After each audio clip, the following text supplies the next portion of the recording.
افتخار عارف کی شاعری انٹروورٹ ہے۔ آپ کی شاعری پڑھنے والے کے ذہن کو باطن کی طرف موڑتی ہے۔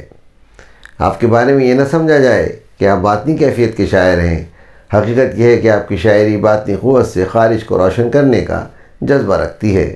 آپ کا پیغام احتجاجی نہیں، سنجیدہ علمی ہونے کے ساتھ ہماری تہذیبی فکر کا حامل ہے۔ اس پس منظر میں کہیں آپ کا دلمندانہ لہجہ احتجاجی بھی محسوس ہوتا ہے، لیکن آپ کا احتجاج بغاوت یا غضبناکی کے بجائے مخلصانہ محبت کرنے کے جذبے سے لبریز احتجاج ہے، جو حساس دلوں کو زندگی کے شب و روز گزارنے کے لیے نئی تڑپ اور ولولہ فراہم کرتا ہے، زندگی کے کرب کو کم کرنے کے بنیادی اصول سکھاتا ہے۔ آپ کی غزل سیل جنوں میں مذکورہ بیان کو محسوس کیا جا سکتا ہے۔ آئیں اس تمہید کے ساتھ آپ کی غزل سیل جنوں کو سنتے ہیں۔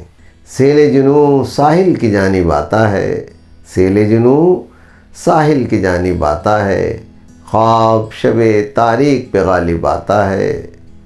ذرہ ہوں منسوب ہوا ہوں مہر کے ساتھ، ذرہ ہوں منسوب ہوا ہوں مہر کے ساتھ، روشن رہنا مجھ پر واجب آتا ہے۔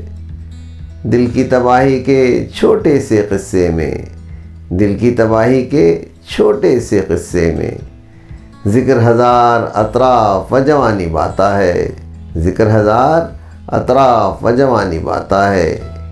مٹی پانی آگ ہوا سب اس کے رفیق، مٹی پانی آگ ہوا سب اس کے رفیق، جس کو اصول فرق مراتب آتا ہے، جس کو اصول فرق مراتب آتا ہے۔